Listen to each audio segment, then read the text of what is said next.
The Tane plantation rose out of South Carolina's low country like a spotless promise. White columns, bright verandas, manicured gardens, and rice fields that shimmered green under the heavy summer air.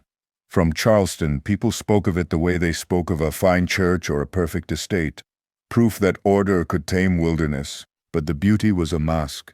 The house did not glow because it was pure. It glowed because everything ugly had been pushed out of sight. Lenina Tane was the reason the plantation's name carried weight in Charleston parlors.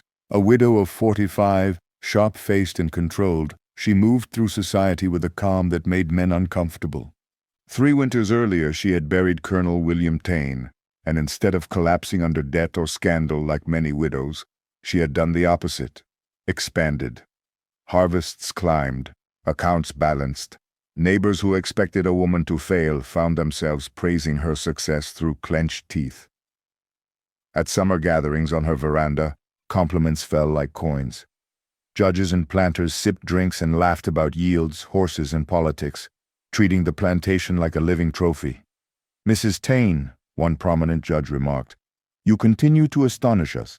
Lenina smiled with the careful restraint of someone who never gave away the truth. She spoke of God, discipline, and hard work, words that made polite people comfortable. What Charleston never saw was where the prosperity truly came from. Behind the polished facade, past gardens where her daughters entertained callers, stood a separate building hidden by live oaks and thick shade. The enslaved whispered its real name only when no white ears were near. Officially it was called an infirmary. On the plantation it was known as something else, something that made people swallow their words before they said them. That evening, once the guests were gone and the plantation turned quiet, Lenina sat at her mahogany desk with ledgers open, quill moving like a knife.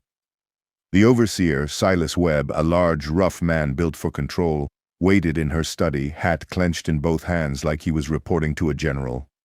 "The new girl arrived from the auction," he said. "Strong, healthy." Lenina didn't look up. She simply asked questions the way a merchant would, examined, measured, calculated. "Have her checked tomorrow," she said as if discussing a horse. "I won't pay extra if she can't produce." Her pen scratched on paper with calm precision, turning human lives into numbers. Webb mentioned another birth that morning. Lenina's thin smile appeared for a second, cold, satisfied, efficient. "Excellent," she said. "That makes 3 this month." She spoke about buyers in other states the way people speak about customers arriving for a shipment. And then came the detail that revealed how far the rot spread. Mercy, still treated as belonging to the household, was not simply another enslaved woman in the fields. She served inside, close to the family, young, trapped. Her pregnancy wasn't an accident. It was part of the hidden machinery that ran behind the plantation's success. What was recorded in ink would erase her truth. What was sold would be listed as property, not a person.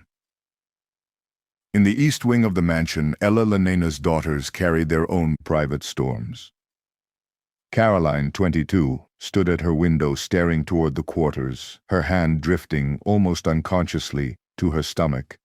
Josephine, 20, wrote furiously in a journal she kept hidden beneath a loose floorboard. Beatrice, 17, cried quietly into her pillow, terrified of what her mother kept calling her duty as her 18th birthday approached. 3 daughters, 1 house, and secrets so heavy they bent their spines even when nobody touched them. And in the shadows of the oak grove, another presence watched the mansion with a different kind of purpose. Isaiah had been sold into the Tane estate deliberately. He arrived as new stock, one of several men purchased for strength and endurance, bodies meant to work and endure without question. But Isaiah's eyes weren't empty. He listened too carefully. He moved like a man counting steps, memorizing corners, measuring distances. He wasn't there to survive quietly. He was there to find his sister. Before dawn on his first morning, Isaiah's hands were put to work under strict eyes. He scrubbed stone and polished marble while the household above came alive. Soft footsteps, sharp commands, hurried replies. A senior house servant, Agatha, passed close enough to whisper without turning her head. "Keep your head down," she warned. "Curiosity can kill you here." Isaiah nodded like a man who obeyed, but inside he stored every word like ammunition. By mid-morning he was sent to the stables and met Jonas, an older enslaved man whose hollow eyes looked like they had seen too much and learned to say too little. Jonas studied Isaiah as they worked. "You got a purpose here?" Jonas asked quietly. "Most men brought in lately got a purpose." Isaiah didn't answer. Not because he didn't have one, because saying it aloud would turn it into a death sentence. Their conversation died the moment Silas Webb arrived. Mud on his boots, authority in his voice. He pointed at Isaiah like selecting a tool. "You, take this message to Dr. Parnell in town." A sealed envelope was pressed into Isaiah's hands. It was a small opening, one step beyond the plantation's fences, and Isaiah recognized opportunity the way a trapped man recognizes air. He walked to Charleston under heavy sky, the road damp from morning rain. Dr. Parnell's office sat near the harbor, marked by respectability, a brass plate, clean steps, the careful performance of medicine. Isaiah delivered the envelope and was told to wait. For a few minutes he was close enough to the world beyond the plantation to feel how unreal freedom looked. Then he heard two white men speaking nearby, casual, low, confident. They talked about deliveries, numbers, and stock, the way people discuss shipments. One line landed like a weight in Isaiah's chest. The Tain operation was known, discussed, admired in certain circles, not as a shame, but as an innovation. Isaiah didn't flinch. He didn't react. He stored it. When he returned, he took a slightly different path and saw the backside of the estate. And there it was, hidden behind gardens and trees, a building that didn't match the other cabins. It had glass windows covered by heavy drapes. A white woman entered through a locked door carrying supplies, moving with the confidence of someone who belonged inside that secret. That night, Isaiah slipped away to meet Phyllis, an elderly kitchen worker whose kindness was quiet but real. Behind the smokehouse, where strong smells covered whispers, he spoke the name that had brought him here. "My sister," he said. "Ruth." Phyllis's face tightened with sorrow before she nodded. She didn't want to say yes, because yes meant pain, but she said it anyway. "That building," she told him, voice thin with fear. "They call it the infirmary to decent folk. That's where they keep the women." Isaiah felt the world narrow into a single point. "Is she there?" Phyllis hesitated, then nodded again, reluctantly, like someone signing her own risk. "Yes, but whatever you're thinking, don't. No one leaves that place the way they went in." Isaiah wanted to argue, wanted to promise, wanted to swear he would burn the world down if he had to. But Phyllis's next words were worse than any threat. "Mrs. Tain has the law, the church, and the gun on her side." Isaiah asked about the daughters because he'd already sensed that the mansion's secrets didn't stop with the mistress. Phyllis answered like a woman reciting names that came with danger. "Caroline is her mother's eyes. Josephine writes things down. Dangerous things. Beatrice."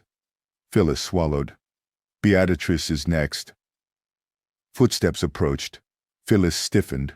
Isaiah vanished into darkness. Sleep wouldn't come after that. Not with the storm building outside and the truth spreading inside him like fire. Upstairs, Josephine Tain lifted her floorboard and pulled out her hidden journal. She had started writing 2 years earlier. Small observations at first, little things that didn't fit. But the longer she watched, the more she realized the plantation's success had a pattern that no polite explanation could cover. She wrote the date carefully. She wrote names. She wrote numbers. She wrote what she was never supposed to admit, even to herself. And deep inside her fear was something sharper. Certainty. Her father's death, she believed, wasn't the clean ending society accepted.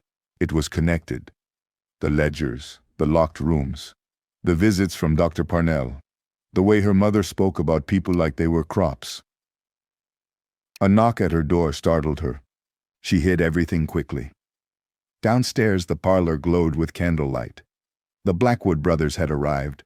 Wealth, confidence, and the smell of political advantage.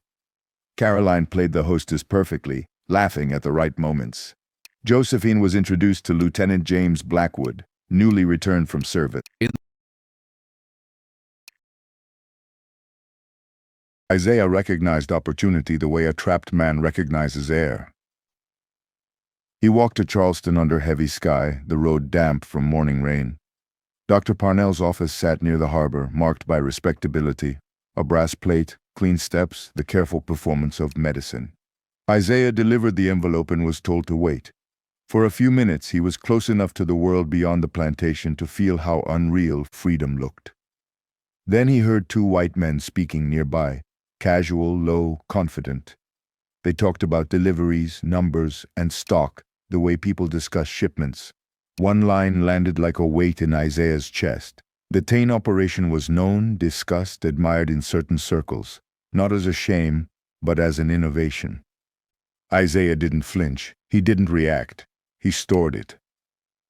When he returned, he took a slightly different path and saw the backside of the estate. And there it was, hidden behind gardens and trees, a building that didn't match the other cabins. It had glass windows covered by heavy drapes. A white woman entered through a locked door carrying supplies, moving with the confidence of someone who belonged inside that secret. That night, Isaiah slipped away to meet Phyllis, an elderly kitchen worker whose kindness was quiet but real. Behind the smokehouse, where strong smells covered whispers, he spoke the name that had brought him here. "My sister," he said. "Ruth." Phyllis's face tightened with sorrow before she nodded. She didn't want to say yes, because yes meant pain, but she said it anyway. "That building," she told him, voice thin with fear. "They call it the infirmary to decent folk. That's where they keep the women." Isaiah felt the world narrow into a single point. "Is she there?" Phyllis hesitated, then nodded again, reluctantly, like someone signing her own risk. "Yes, but whatever you're thinking, don't. No one leaves that place the way they went in." Isaiah wanted to argue, wanted to promise, wanted to swear he would burn the world down if he had to. But Phyllis's next words were worse than any threat. "Mrs. Tain has the law, the church, and the gun on her side." Isaiah asked about the daughters because he'd already sensed that the mansion's secrets didn't stop with the mistress. Phyllis answered like a woman reciting names that came with danger. "Caroline is her mother's eyes. Josephine writes things down. Dangerous things. Beatrice." Phyllis swallowed. "Beatrice is next." Footsteps approached. Phyllis stiffened. Isaiah vanished into darkness. Sleep wouldn't come after that. Not with the storm building outside and the truth spreading inside him like fire.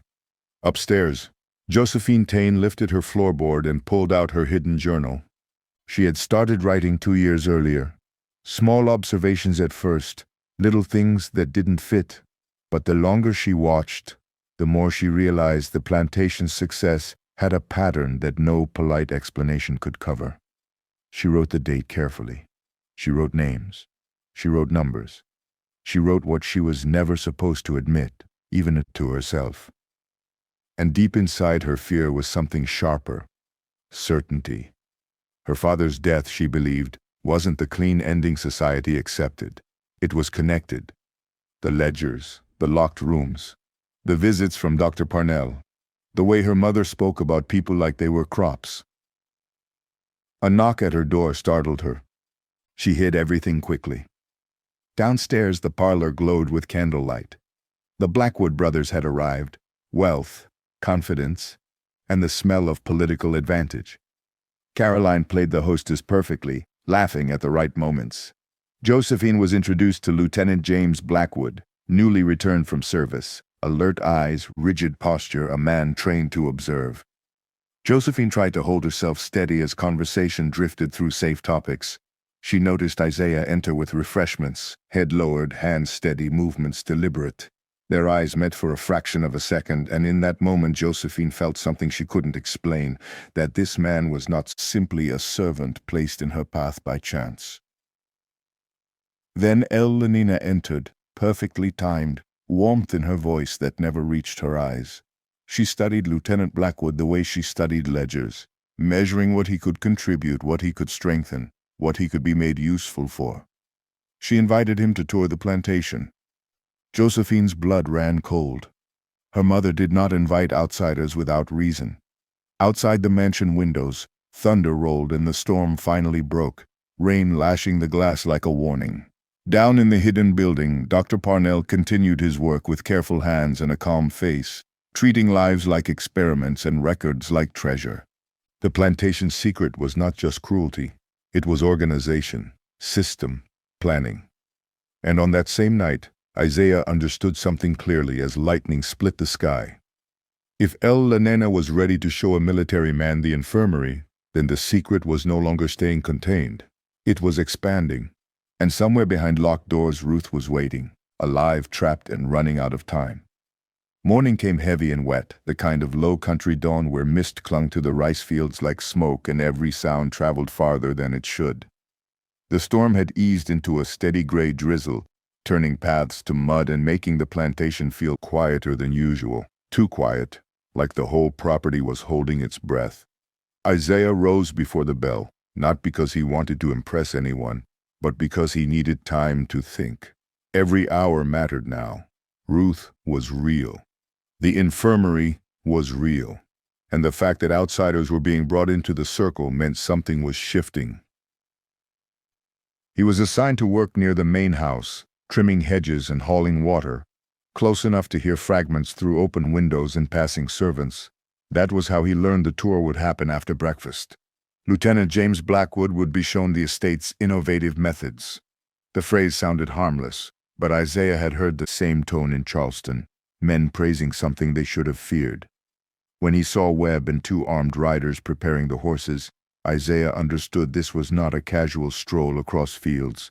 It was a demonstration. From the veranda, Ella Lanina appeared like she had already decided the day's outcome. She wore mourning colors that no longer looked like grief, only authority. Her daughters stood behind her like arranged pieces on a board.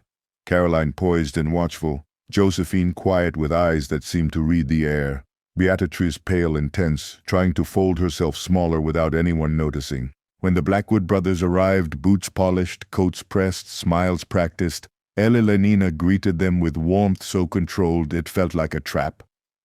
They began with the safe parts: rice fields, irrigation channels, storage barns. Ella Lanina spoke with the confidence of someone who didn't just inherit power, someone who enjoyed proving she deserved it. James Blackwood asked questions like a soldier studying terrain, not admiring but measuring. Thomas Blackwood, older and smoother, laughed at the right moments, complimented the horses, praised the estate like he was already imagining what alliance could bring. Caroline stayed close to Thomas, charming him with easy laughter, making him feel chosen. Josephine walked beside James, forced into polite conversation while her stomach twisted at every step that took them nearer to the live oaks. Isaiah kept himself at the edge of their path, pruning shrubs that didn't need pruning, listening like his life depended on it. Because it did. He heard Ella Lanina's voice drift toward the very words that turned his skin cold. "You haven't seen our most profitable operation. Perhaps after dinner if you're interested. Animal husbandry." The phrase was almost elegant. It sounded like barns and breeding horses. But Isaiah knew what she meant. He saw James Blackwood's expression tighten for a fraction of a second. Interest, yes, but also calculation, like a man recognizing leverage. That afternoon the mansion changed its rhythm. Extra servants were pulled from ordinary duties. Trays were arranged, candles prepared. The kind of dinner that wasn't meant for comfort, but for persuasion. Josephine moved through it like she was walking inside someone else's dream, smiling when expected, speaking when spoken to, while her mind kept returning to the hidden journal beneath her floorboard, and the name she had written there. She watched her mother's hands at the head of the table, steady, precise, not the hands of a woman nervous about men in her home, but the hands of a woman confident she owned everyone in the room. Dinner began with charm and politics. It always did. Thomas spoke about land prices and Charleston gossip. Caroline laughed and kept him engaged, steering his attention away from Beatrice whenever his gaze wandered. Beatrice barely touched her food, flinching when spoken to, as if each question was a hook pulling her towards something she didn't want to see. James Blackwood remained more reserved than his brother, polite but not relaxed, eyes moving constantly, hallways, servants, The way Elena's smile didn't match her eyes. Josephine tried to read him. Was he simply another man being recruited into her mother's machine, or was there something else beneath that military calm? Dessert brought the real conversation. Elena turned the table into a laboratory without ever changing her tone. She spoke of principles and bloodlines, of selecting traits the way a planter selects seed. "Your family's horses are known for endurance," she said, letting the compliment land like bait. James responded carefully, mentioning stable masters and years away. Elena nodded as if it confirmed everything she needed. When she spoke again, Josephine felt the chill spread through her ribs. "After dinner, I'll show you a project few outsiders have seen." Isaiah, carrying a tray, nearly lost his grip. His eyes flicked to Josephine for an instant, fast, silent, a warning. Josephine understood without words. If her mother was about to show the infirmary, then something irreversible was about to happen. She needed allies, but allies were dangerous. The house had eyes. Caroline was one set, Agatha was another. Even the walls felt loyal to Elena. Isaiah slipped into the kitchen passage, found Phyllis near the back pantry, and spoke low enough that only fear could hear him. "She's showing him the breeding house tonight." Phyllis's face drained. "Then she plans to involve him," she whispered. "Nobody sees that place unless they're part of it." Isaiah's jaw tightened. "I need to get in." Phyllis shook her head like she was trying to shake sense into him. "You'll get yourself killed, and her too." But then her hands moved, quick, practiced, guilty. She pressed a small key into Isaiah's palm. It wasn't the main door key, it was worse. It was a key meant for servants who needed to move unseen. "Wash house," she whispered.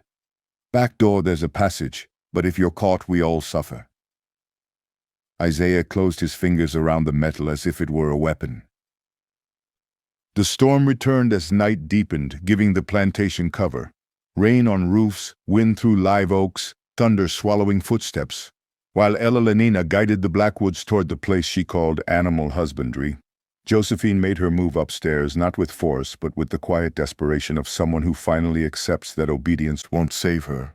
She slipped into Beatrice's room without waiting to be invited, and closed the door. Beatrice stood near her mirror, staring at her own reflection like it belonged to a stranger. She looked younger than 17 in that moment, smaller, hollow-eyed.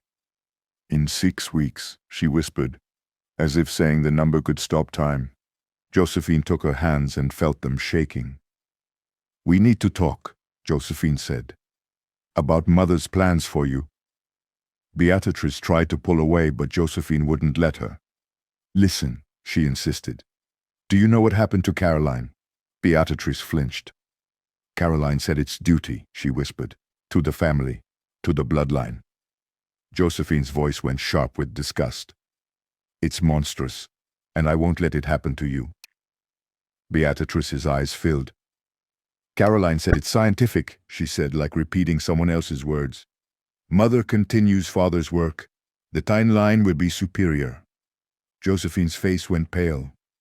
In that moment, the final wall in her mind cracked. This was not only her mother's cruelty. It was inheritance. A family project. A legacy built from people's bodies and then dressed up as progress. Josephine pulled out her hidden journal, showing Beatrice the inked proof. Dates, names, numbers, the quiet map of horror. Beatrice looked down at it like it could burn her. "We need allies," Josephine said, leaning closer. "Not everyone in this house is loyal to her. Phyllis is helping, and the new house slave, Isaiah. I think he came here for a reason." Beatrice recoiled. "A slave?" she whispered, scandalized and terrified. Josephine didn't soften. "His sister is in the infirmary. He came on purpose. Tonight, while Mother is busy, he will try to reach her." Then Josephine said the things she had been afraid to say out loud, even to herself. "Have you ever wondered about our births?" Beatrice blinked, confused. "Mother bore us," she said, as if it was a rule of nature. Josephine's voice dropped to a haunted calm. "Did she?" She spoke of entries she had found, of surrogates and host women, of Father's private journal. Beatrice's mouth opened, but no sound came. The thought hung between them like a knife. What if their entire lives were the result of the same program they feared? What if the family itself was part of the experiment? A soft tap came at the door, gentle, coded, the knock Josephine recognized as Phyllis's. Josephine opened it a crack and found Isaiah instead, soaked through, eyes wide with urgency. "Miss Josephine," he whispered, "your mother is taking the lieutenant to the infirmary now. I need your help to get my sister out." Josephine didn't demand explanations. She didn't threaten. She simply looked back at Beatrice. Beatrice nodded once, small and terrified, but resolute. Josephine turned back to Isaiah. "Then we do this together," she said, voice steady in a way she didn't feel. "But you help us expose everything that happens here." Isaiah hesitated, only for a heartbeat, then leaned closer. "There's more," he said, and his voice tightened like it hurt to say. "Under the infirmary, a hidden room, records, names, things in jars." He swallowed hard. "Your family names." Beatrice made a small wounded sound, like a child realizing the world is unsafe. Josephine steadied herself against the doorframe. For a second she wanted to retreat into denial, back into the safe lie of society, the lie that wealth meant refinement and the plantation was simply business.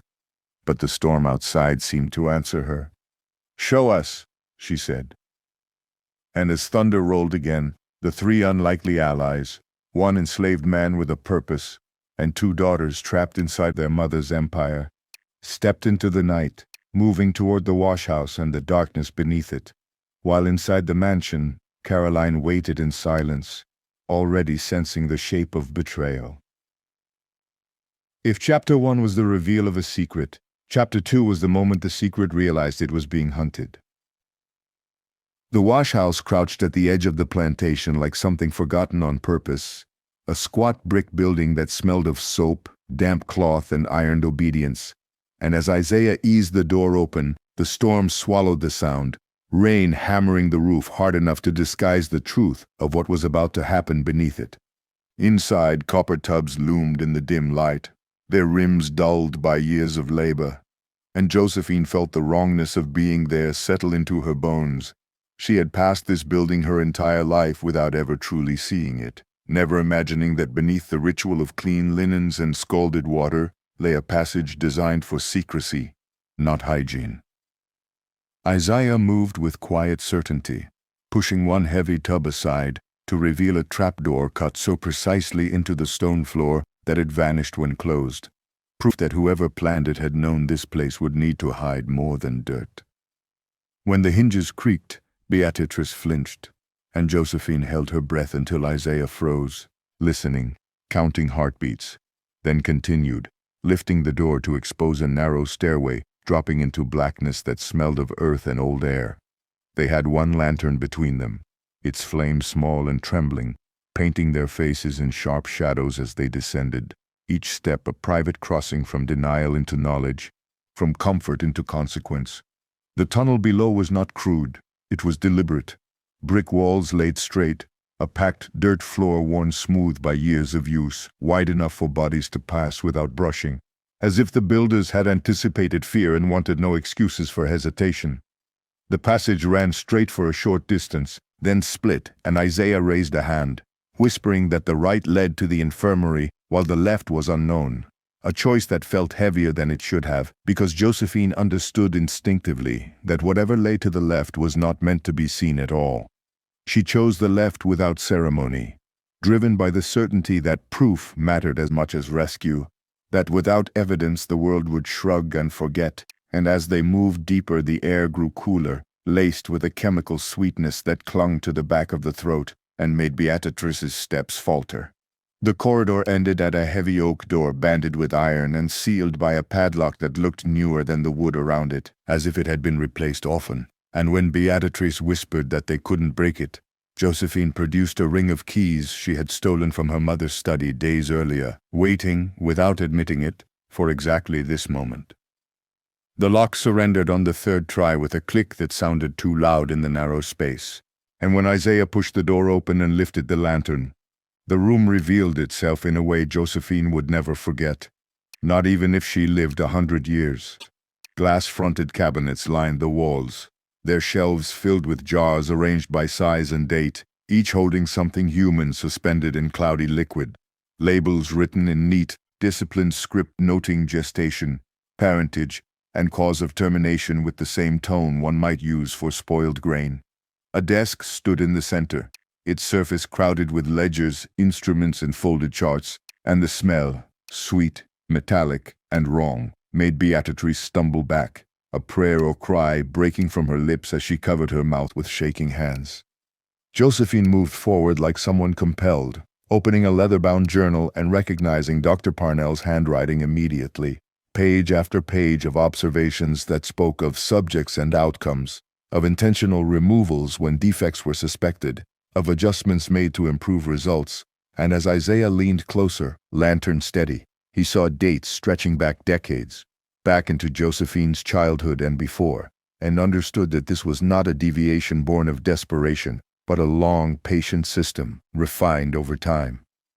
Then Josephine turned a page and felt the last illusion collapse. Entries marked with the family crest, notes about surrogates carrying children fathered by selected men, infants raised as legitimate members of the household, and in that moment Caroline's loyalty snapped into focus, not obedience but investment, because she had been inducted early, taught to see herself not as a daughter, but as a steward of the program.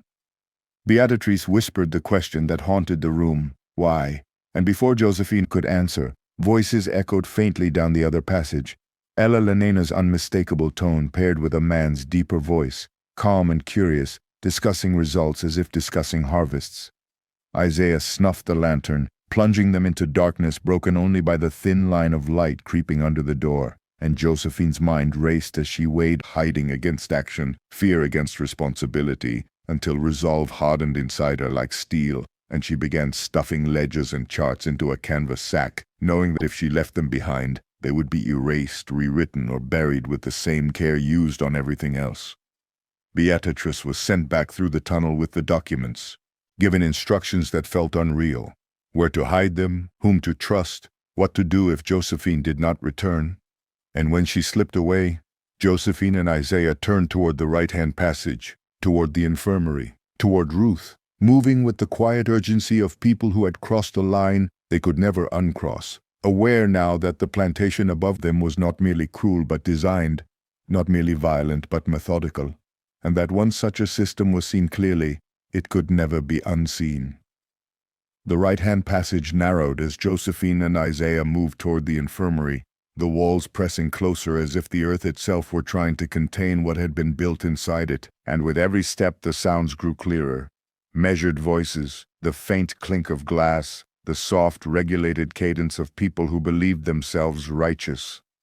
Light spilled from a partially open doorway ahead, a pale yellow pool that cut the darkness into sharp edges, and Josephine felt her heart hammer as she pressed herself against the brick, peering just enough to see without being seen.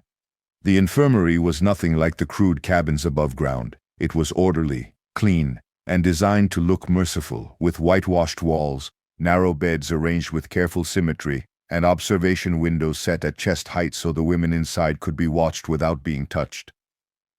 Ella Lenena stood at the center of it all, composed and unhurried, her presence commanding the space the way a general commands a map, while Dr. Parnell moved beside her with papers in hand, his voice clinical as he spoke of recovery rates and nutritional adjustments.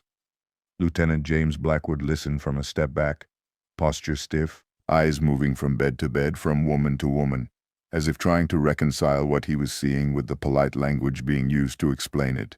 "We maintain strict schedules," Parnell said, gesturing to a chart on the wall. "Pregnancy, recovery, reassignment. Efficiency depends on consistency." Ella Lenena nodded approvingly, adding that sentimentality was a luxury successful operations could not afford, her tone suggesting that mercy itself was an obstacle to progress. Josephine felt her stomach turn as she realized how carefully the room had been constructed to soothe conscience. No chains in sight, no raised voices, only the quiet horror of control exercised so completely it no longer needed force. Isaiah's focus narrowed to the recovery ward, his breath shallow as he scanned faces through the glass until he saw her, Ruth, seated rigidly in a rocking chair, a small infant pressed to her chest. her eyes vacant in a way that told him more than any words could have. And for a moment his body betrayed him. A sharp intake of breath threatening to give him away before Josephine's hand closed around his wrist, grounding him in silence. Inside the room, Nurse Hammond spoke without inflection about weaning schedules and readiness for the next cycle, and Josephine had to bite down on the inside of her cheek to keep from reacting, as Elenina responded with interest, discussing timelines the way other women discussed social calls.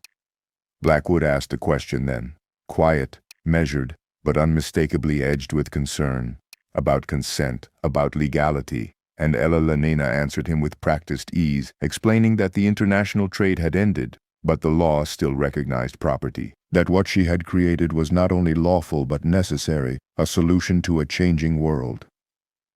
Josephine saw something flicker across Blackwood's face then, not approval, not outrage, but calculation sharpened by unease, the look of a man realizing the ground beneath him was far more unstable than he'd expected. As the tour continued deeper into the ward, Isaiah leaned closer to Josephine and whispered that Ruth would be third door on the right if Phyllis was correct. And Josephine nodded, her mind racing to invent a diversion that would not expose them too soon.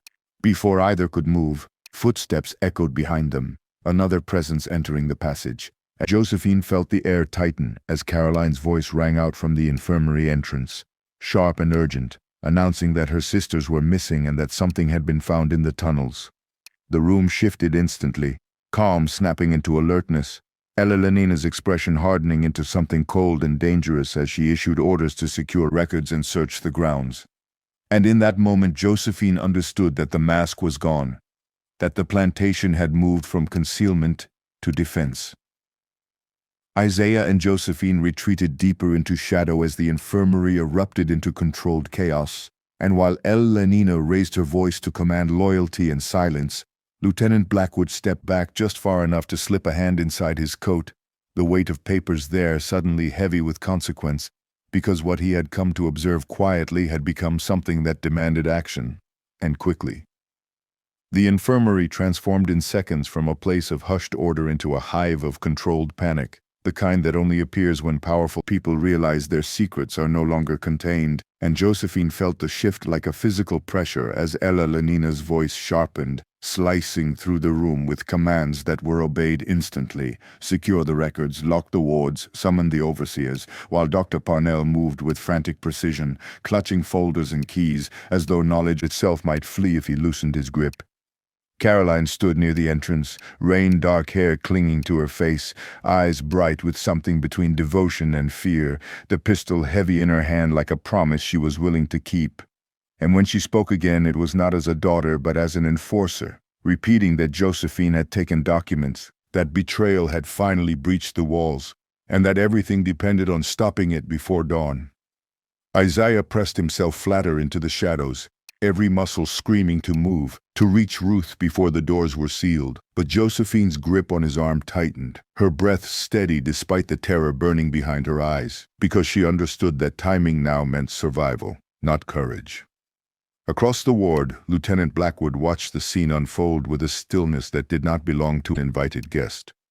His face gave nothing away, but Josephine caught the slight shift of his stance, the subtle widening of his awareness, as if the soldier beneath the polite veneer had taken control, measuring exits, counting men, noting weapons. Elenina approached him then, lowering her voice into something intimate and dangerous, assuring him that disorder would be corrected, that loyalty would be rewarded, that this was precisely why discretion mattered. But Blackwood's eyes drifted past her, to the women behind glass, to the charts on the wall, to Ruth's vacant stare, and in that moment something inside him hardened. The search began in earnest, boots pounding overhead, dogs barking in the distance, lanterns flaring to life as men fanned out across the grounds, and Josephine knew the window for subtlety had closed.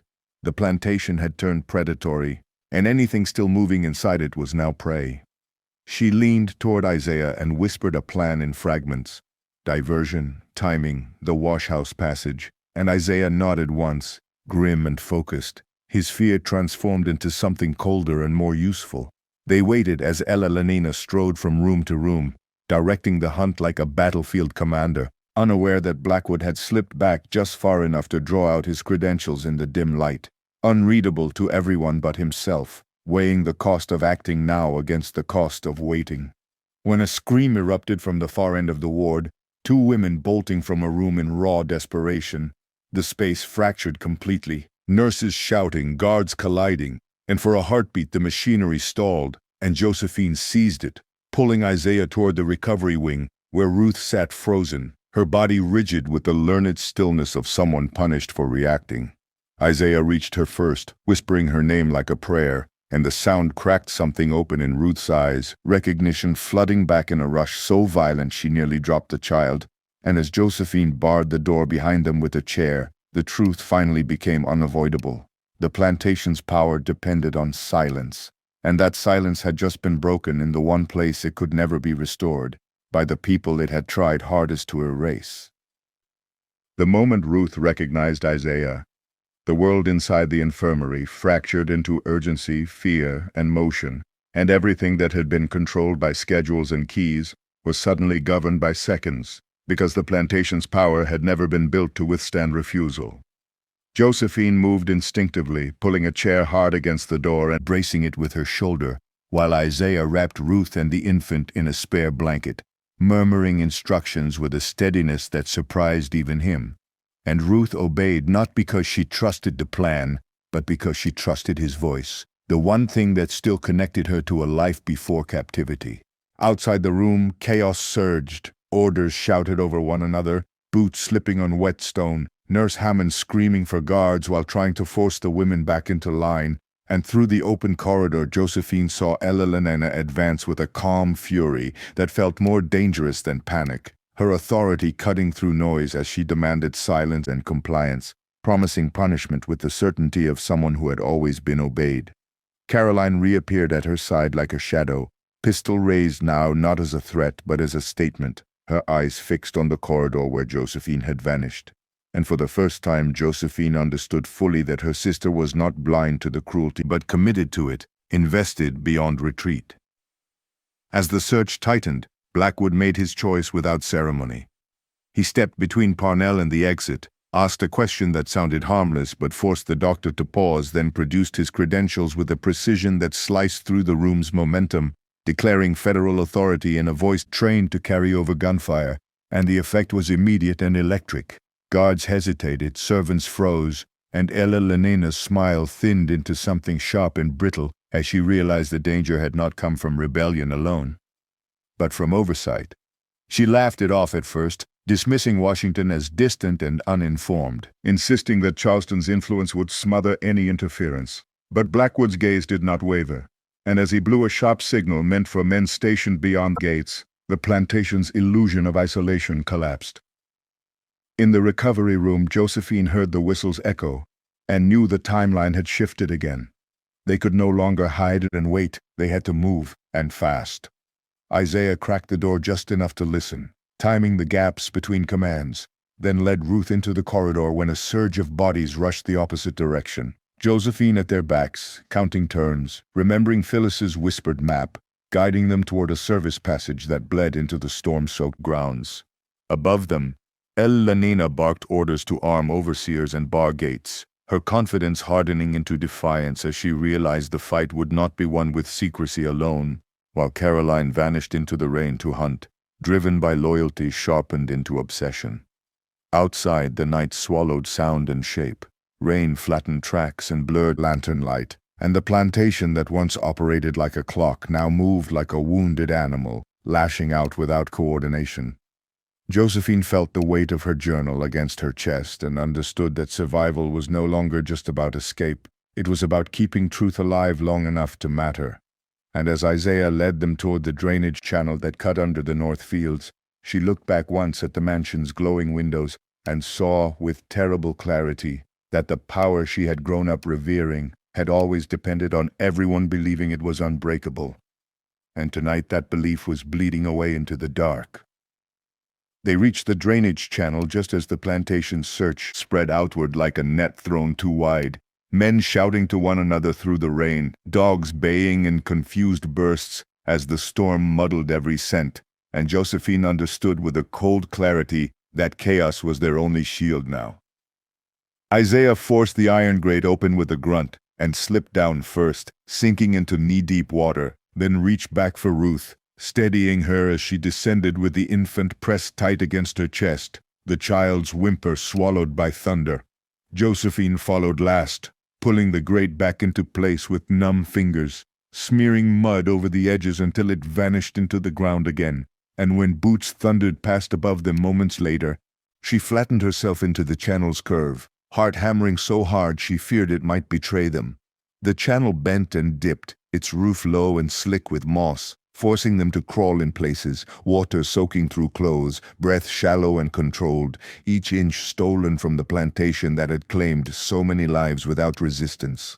Ruth moved with a grim determination born of desperation, no longer the hollow-eyed woman Isaiah had found in the infirmary, but someone fueled by the raw instinct to protect her child. And Isaiah guided her with whispered directions, remembering Phyllis's map like scripture, counting steps, turns, and drops, until the air began to change, cooler and less stagnant, signaling an exit ahead.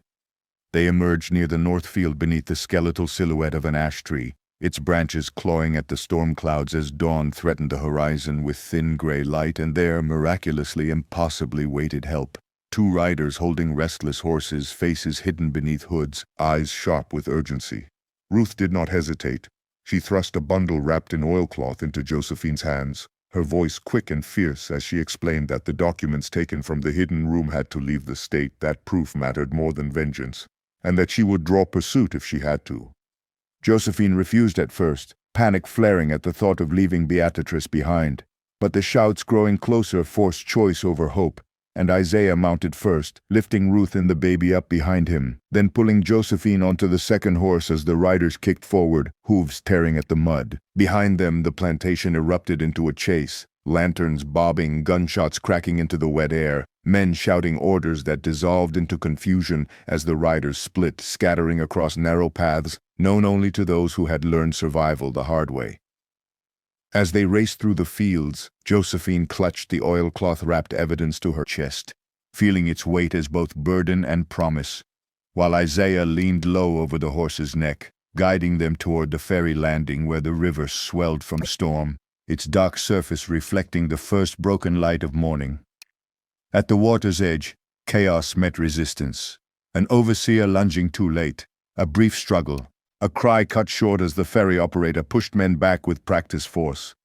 And then Blackwood appeared like a line drawn in ink across the scene, positioning himself between the fugitives and the guns, voice cutting cleanly through the noise as he ordered movement, not negotiation. Shots rang out, one splintering wood near a boot, another answered with finality, and suddenly the ferry lurched free, current grabbing it hard as ropes were cut, the river carrying them away from the shore, where the plantation's power faltered at the edge of its own land. Josephine knelt beside Ruth as the boat surged forward, wrapping the baby tighter, breath shaking as relief and terror tangled together. And when she looked back, she saw the mansion receding into mist, its white columns dull and distant, no longer a monument but a threat shrinking with every yard of water. Dawn broke fully then, pale light spilling across the river like forgiveness that did not erase what had been done but made escape visible. And Josephine understood that whatever waited ahead, pursuit, trials, exposure, could never be worse than the certainty they had left behind, because the plantation's greatest weapon had always been inevitability, and tonight, against rain, fear, and fire, they had proven it wrong. By the time the ferry reached the far bank, the storm had thinned into a cold, drifting rain, and the world felt stripped bare, as if night had torn away every illusion it could and left only consequence behind, and Josephine stood unsteadily on the wet planks watching the river slide past, knowing that nothing on either shore would ever be the same again. Blackwood dismounted first, already issuing quiet, efficient instructions to men who had been waiting beyond the plantation's reach, their presence transforming flight into protection, and for the first time since leaving the mansion, Josephine allowed herself to believe that the power pressing on her chest might actually loosen.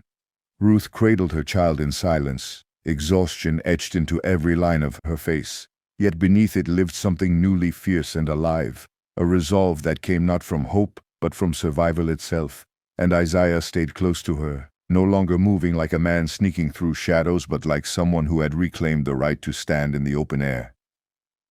The documents, ledgers, charts, names, dates, were transferred carefully, treated with a respect they had never been given before. Not because they were valuable property, but because they carried the weight of truth. And Josephine understood then that paper could be more dangerous than any weapon when it named what others had tried to erase. As the group moved inland along back roads, avoiding towns still loyal to the old order, Josephine's thoughts kept returning to Beatrice, to the moment she had been sent away with instructions that felt like a last confession, and the fear that tightened her throat was not for herself but for the sisters still trapped behind walls that now knew they were vulnerable. Blackwood spoke little, but when he did, it was with the calm of someone who had seen systems fall before, who understood that exposure was not an instant victory, but the beginning of a long, grinding reckoning, one that would draw resistance from every corner invested in silence. News would spread unevenly, whispers first, then denials, then outrage carefully shaped to protect the powerful. But the records would not disappear again, and that alone marked the end of the plantation as it had existed. Josephine felt the strange ache of grief for the life she had known, even as she recognized it had been built on lies, and she realized that freedom did not arrive as relief alone but as responsibility, heavy and unavoidable. Somewhere behind them, the Tain estate still stood, its columns intact, its fields stretching under the same sky, but the belief that it was untouchable had been broken, and Josephine knew that once that belief died, it could never be resurrected, no matter how many guns were raised or doors were locked. As the road carried them farther from the river and closer to a future none of them had chosen, but all of them now owned, Josephine pressed her hand to the satchel at her side, feeling the hard edges of truth inside it, and understood that survival was only the first chapter of justice, that what followed would be slower, crueler, and harder, but it would be written in the open, where storms could no longer hide what had been done in the dark.